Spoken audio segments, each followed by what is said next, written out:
तो सबसे पहले समझते हैं हमारा प्रॉब्लम स्टेटमेंट क्या है, किस चीज के लिए हमें प्रोग्राम बनाना है। हमारा प्रॉब्लम स्टेटमेंट ये है कि हमारे पास हमें एक क्लास बनानी है। उस एक क्लास के अंदर हमें दो मेथड्स बनाने हैं। एक मेथड मेन बनाना है और दूसरा मेथड बनाना है चेक इवन ऑड।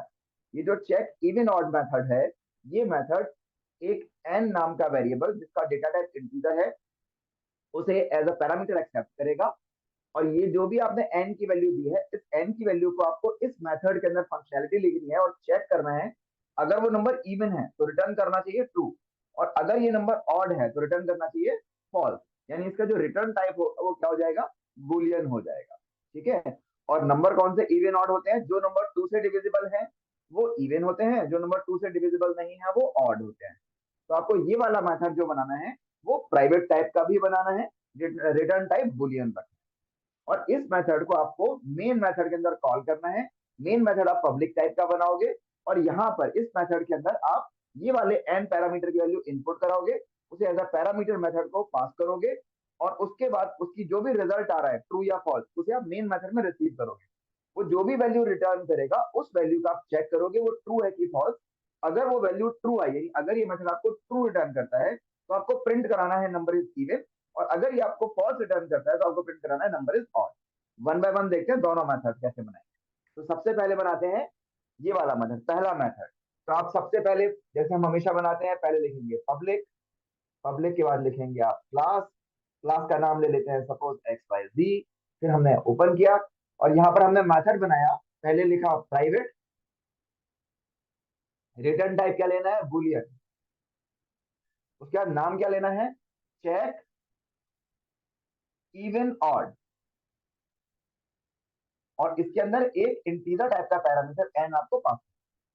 ये जो एन वेरिएबल आपने लिया है इसको आपको चेक करना है कि वो इवन है कि ऑड। तो कैसे लिखेंगे, हम कंडीशन लगाएंगे, if N is divisible by two, यानी अगर एन को आप टू से डिवाइड करोगे और उसके ऊपर हमने रिमाइंडर ऑपरेटर लगाया है, अगर रिमाइंडर इसका जीरो आता है यानी कि नंबर डिविजिबल है, और अगर रिमाइंडर जीरो नहीं आता है नंबर, और नंबर क्या है ऑड है। तो मैंने क्या बताया था आपको, अगर नंबर इवन है तो ये जो मेथड है उसे रिटर्न करना चाहिए ट्रू, और अगर ये नंबर ऑड है तो उसे रिटर्न करना चाहिए फॉल्स। तो आप यहां लिखोगे अगर ये नंबर इवन है, यानी कि अगर ये कंडीशन ट्रू है तो हम लिखेंगे रिटर्न ट्रू, और अगर ये कंडीशन फॉल्स हो जाती है तो आप लगाएंगे इस इसका एल्स, और उसके अंदर आप लिखेंगे रिटर्न फॉल्स। ठीक है, ये एल्स क्लोज और उसके आखिरी में आपका मेथड क्लोज। तो जब ये मेथड के अंदर कंट्रोल आएगा और वो एन की आप जो भी वैल्यू पास करोगे उसको हम यहाँ चेक करेंगे। चेक करने पर अगर नंबर इवन होगा तो रिटर्न कर देगा ट्रू, और अगर नंबर ऑड होगा तो रिटर्न कर देगा फॉल्स। ठीक है। अब आगे देखते हैं कि इस मेथड को हम मेन मेथड के अंदर कॉल कैसे करेंगे। ठीक है। तो मैं मेन मेथड बना रहा हूँ, यहाँ पर मैं लिखता हूँ सपोज, जैसे मैंने बताया था कि हमें मेन मेथड बनाना है पब्लिक, मैं लिखा पब्लिक रिटर्न टाइप वॉइड, और नाम रखा मैंने मेन, है ना। इस मेन मेथड के अंदर मुझे क्या करना है, यहाँ पर मुझे कॉल करना है चेक इवन ऑड मेथड, और ये जो इवन ऑड मेथड है ये इंटीजर एन, एन को एज अ पैरामीटर एक्सेप्ट करना है। तो हम यहाँ क्या करेंगे, सबसे पहले बफर रीडर का ऑब्जेक्ट बनाएंगे। ठीक है, या स्कैनर लगाना है तो स्कैनर का ऑब्जेक्ट बनाएंगे। उसके बाद आप क्या करोगे, एन ये जो वेरिएबल है इसको इनपुट कराओगे। तो आप लिखोगे पहले सॉफ्ट स्टेटमेंट, उसके अंदर आप लिखोगे enter value of N, statement कुछ भी हो सकता है। फिर आप एक इंटीजर टाइप का वेरिएबल ले लोगे, नाम भी आप जानते हो कुछ भी हो सकता है, जैसे हम पहले बात कर चुके हैं एक्चुअल आर्गुमेंट फॉर्मल आर्गुमेंट। तो सपोज मैं एन ही ले लेता हूँ, मैंने लिखा integer dot per cent br dot read line. इससे क्या हो जाएगा, वैल्यू रीड हो जाएगी, इनपुट हो जाएगी।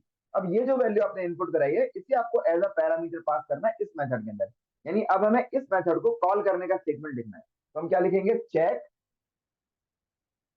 इवन ऑड, और यहाँ पर एन को एज अ पैरामीटर पास कर देंगे और एंड में क्या लगा देंगे, सेमीकोलन।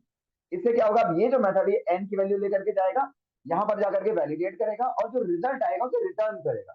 जब ये वैल्यू रिटर्न करेगा तो हमें इसे रिसीव करना पड़ेगा, और ये क्या रिटर्न कर रहा है, ये आपको रिटर्न कर रहा है बुलियन टाइप की वैल्यू। तो आप इसे बुलियन टाइप के वेरिएबल में रिसीव करोगे। बुलियन सपोज आपने ले लिया एक्स, तो ये जो रिजल्ट आएगा ट्रू या फॉल्स वो किस में जाके साइन हो जाएगा, एक्स के अंदर। अब इस एक्स की वैल्यू का आप चेक करोगे, कि वो इवन है या वो ऑड है, यानी वो ट्रू है कि वो फॉल्स है। तो आप यहाँ लिखोगे if X is equivalent to true.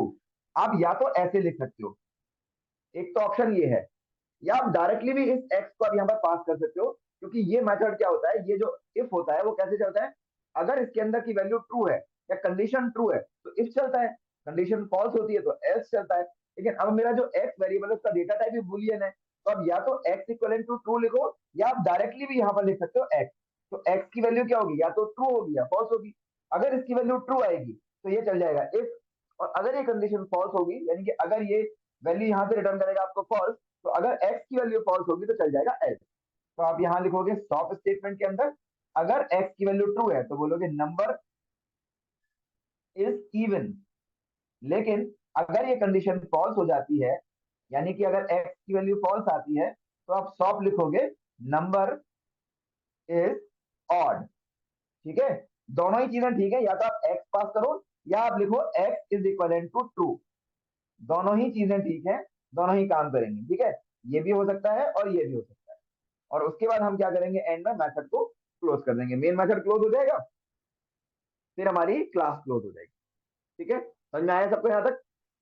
तो अब एक बार समझा देता हूँ कि फंक्शनलिटी कैसे चलेगी। इसकी फंक्शनलिटी ऐसे चलेगी कि आप मेन मेथड पब्लिक है तो आपको दिखाई देगा ऑब्जेक्ट के साथ, ये मेथड प्राइवेट है आपको दिखाई नहीं देगा। तो जब आप मेन मेथड को कॉल करोगे तो सबसे पहले आपके सामने लिख करके आएगा एंटर वैल्यू ऑफ एन। फिर आप एन की वैल्यू इनपुट कराओगे, सपोज आपने एन की वैल्यू इनपुट कराई 10, वो 10 वैल्यू कहाँ चली जाएगी, इस एन में।